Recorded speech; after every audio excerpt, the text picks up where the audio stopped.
If it went all the way up to 19,000, I stood to make a killing on all the options I've been selling. Come on, come on. Come on, baby, you can do it, come on. Yes! Baby, we're on a fucking roll! Yes! Didn't think we'd do it.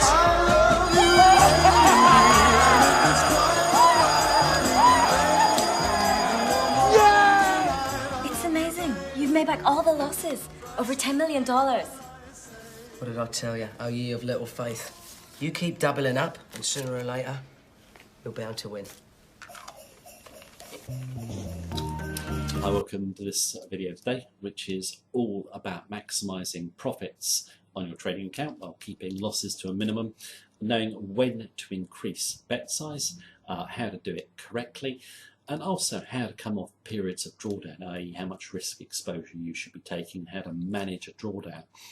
Now, in terms of loading up trades and increasing bet size, I want to discuss the concept of pyramiding, and I also want to discuss a simple trading technique which I'll refer to as the sparrow technique, which is highly effective in terms of maximising profits and keeping risk to a minimum. Now, in terms of the opening clip I've used on the way in, it's from Rogue Trader about Nick Leeson, and basically that clip just sums up to me the actual emotions at work when you're making money, the euphoria of it. Now, obviously, in that clip, he has doubled up when he's been in a losing position, and he's lucky he comes out ahead. Now, I've tried that, doubling up when I've been losing, and I made a lot of money when I did it, and nothing but beats that feeling of just sort of like, I've used the word getting out of jail. But obviously, you shouldn't be doubling up when you're losing. You should be cutting bet size, and I'm going to come to that in a moment. But there is a time, I think, where you can double up trades, you can increase bet size, and if you do it correctly and at the right time, it can maximise your profit potential, and you can still keep risk to a minimum. And in terms of pyramiding, a lot of talk about pyramiding on net. I see lots of videos where a guy will show a chart, and he'll probably add that trade 4 or 5 times, and then eventually he'll come out with a whopping great profit.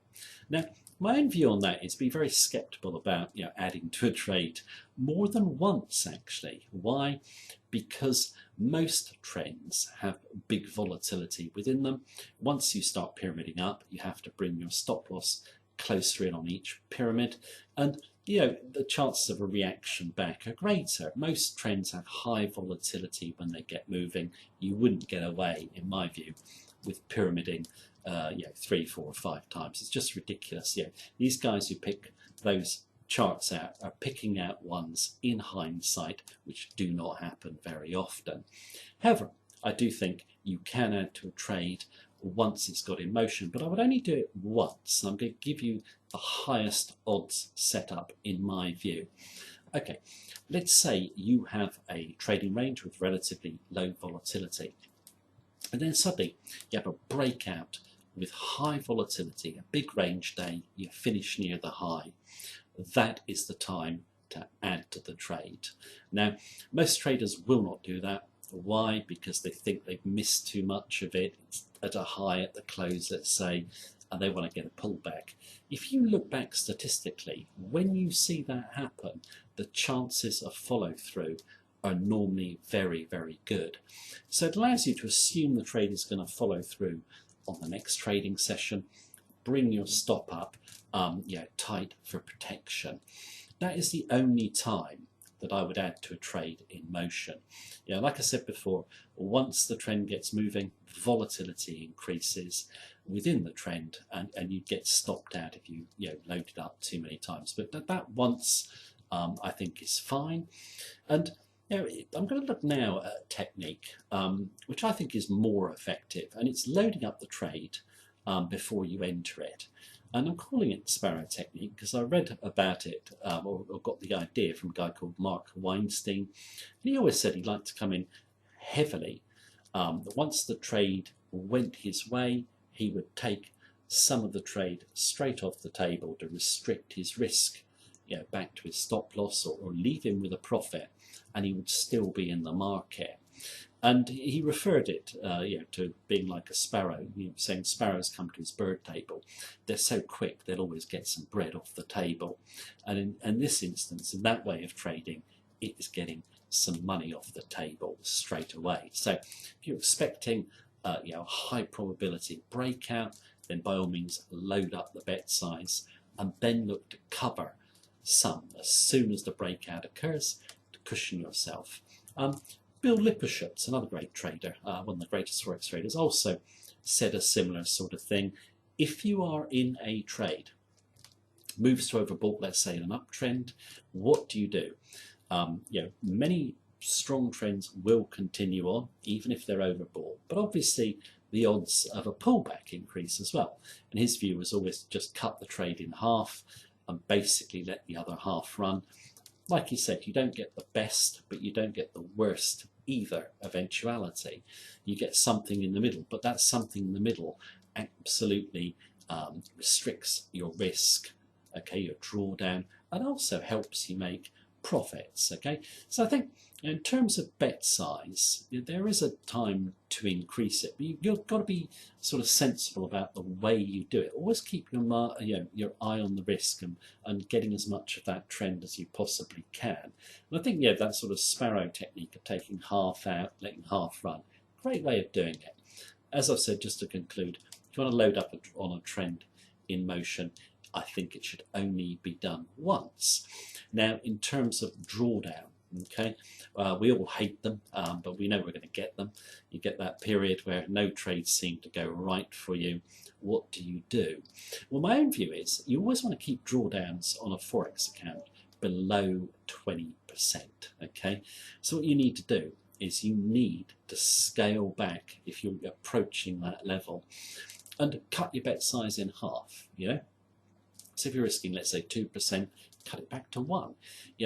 When you start losing money, you reduce bet size, okay, until you come off the drawdown. Never be tempted, as most traders are, to keep a consistent bet size and keep going, or even worse, as we saw in the Nick Leeson clip, increase it. Traders are in too much of a hurry to get a drawdown back. They don't come back quickly. You shouldn't be trying to force profits from the market or be in a hurry. Take your time, reduce the amount of trades you take, and cut your bet size. Be very patient in the period of drawdown. You just want to get out of that period of drawdown. Sure, it's going to take a bit longer, but just be patient. You need to preserve equity. A lot of traders see this happen all the time. They fall down in their accounts by 50%. There's very little chance of coming back from 50% drawdown. You've got to make 100% to come back. It's a tall order. Keep those drawdowns below 20%. And also, as soon as you're in a drawdown and you are on a losing streak, you've got to cut that bet size back. Now, in terms of Forex trading, it's a known fact that if you want to win, really maximize your gains, you actually have to vary the size of your position, okay? A static position size will never make you as much money as if you learn when to gear up and when to gear down. This is because Forex is an odds-based market, very similar to poker and blackjack, okay? Many of the world's great traders, I've said it in other videos, come from a background of poker and blackjack. The reason they make such great Forex traders is because they vary bet size. In those games, you'll never win if you kept a static bet size. You have to vary it. Forex is an odds-based market. Those are odds-based games of cards. So you need to know when to gear up and when to gear down. And just vary your bet size. I think, if you want to, add to a trade in motion, I'll give you one way of doing it, and it's a high odds way of doing it. But I really do like that sparrow technique of taking money off the table, always protecting your equity, still allow you good profit potential.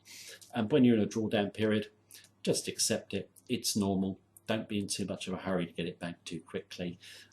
Take your time, get off the drawdown, get back to profit. then you can start gearing up those trades again. Thank you very much for watching me as per usual. Take care. Have a good day.